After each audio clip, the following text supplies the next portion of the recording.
নমস্কার, আমি বন্দনা। আমার কিচেনে আপনাদের সবাইকে স্বাগত জানাই। আবারও এসে হাজির হয়েছি হাতে মাখা মাছের একটি রেসিপি নিয়ে। দেখে নেওয়া যাক আজকের এই রেসিপিটা।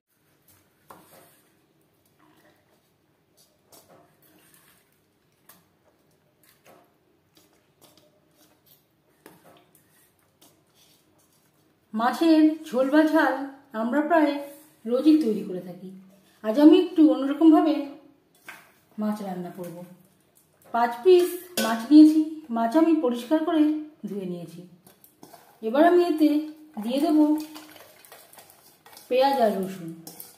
পেঁয়াজ আমি কুচি করে কেটে নিয়েছি আর রসুন আমি থেতো করে নিয়েছি।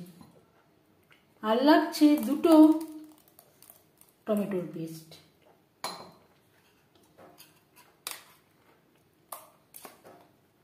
দেড় চামচ আদা ও কাঁচা লঙ্কার পেস্ট,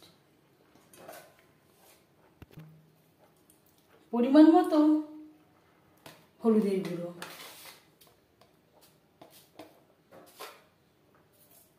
স্বাদ মতো লবণ।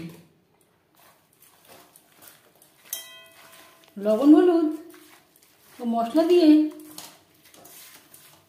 মাছ বেশ ভালো করে মেখে নেব।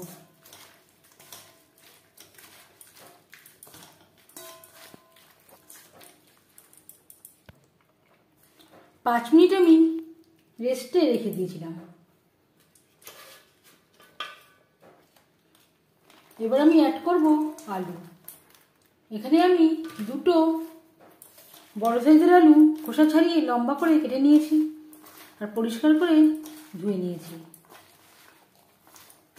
মশলার সাথে আলু বেশ ভালো করে মিক্সড করে দেব। আর দিয়ে দেব কাঁচা সরষের তেল।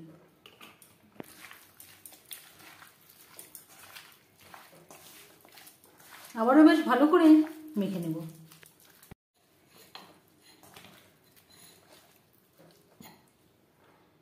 এবার দিয়ে দেব মশলা ধোয়া জল।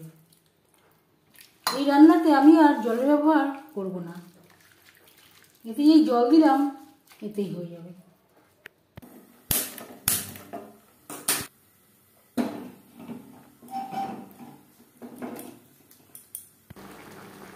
পাঁচ মিনিট হাই ফ্লেমে রান্না করে নেওয়ার পর দিয়ে দেবো কয়েক কোয়া রসুন।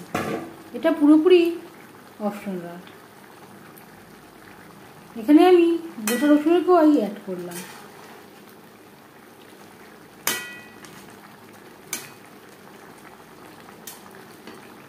গ্যাসের ফ্লেমটাকে একেবারে লোতে করে দেব। ঢাকনা চাপা দিয়ে 10 মিনিট রান্না করব।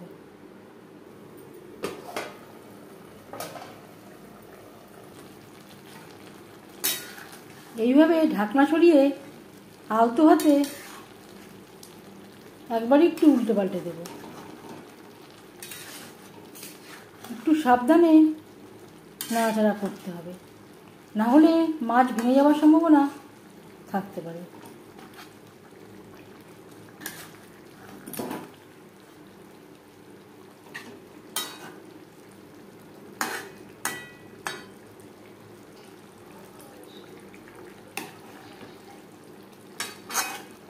আলু প্রায় 80% কুক হয়ে গেছে।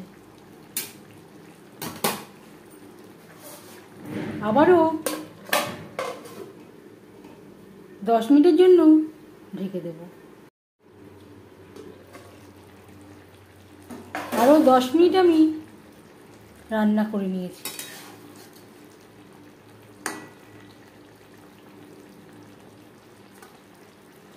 আলু পুরোপুরি সুসিদ্ধ হয়ে গেছে। এই পর্যায়ে বুঝে নিতে হবে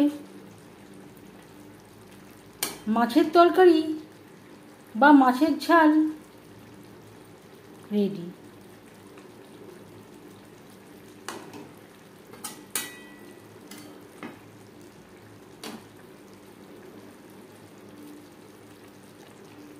খুবই সামান্য পরিমাণে ধনেপাতা কুচি। গ্যাসের ফ্লেমটা বন্ধ করে দেব। 5 মিনিট ঢেকে স্ট্যান্ডিং টাইমে রাখবো।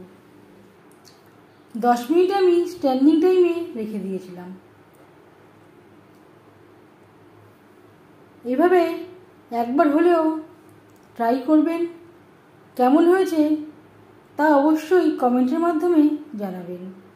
যদি এই রেসিপিটি ভালো লেগে থাকে লাইক করবেন, শেয়ার করবেন, সাবস্ক্রাইব করবেন আমার চ্যানেলটিকে, বেল আইকনটা প্রেস করে দেবেন।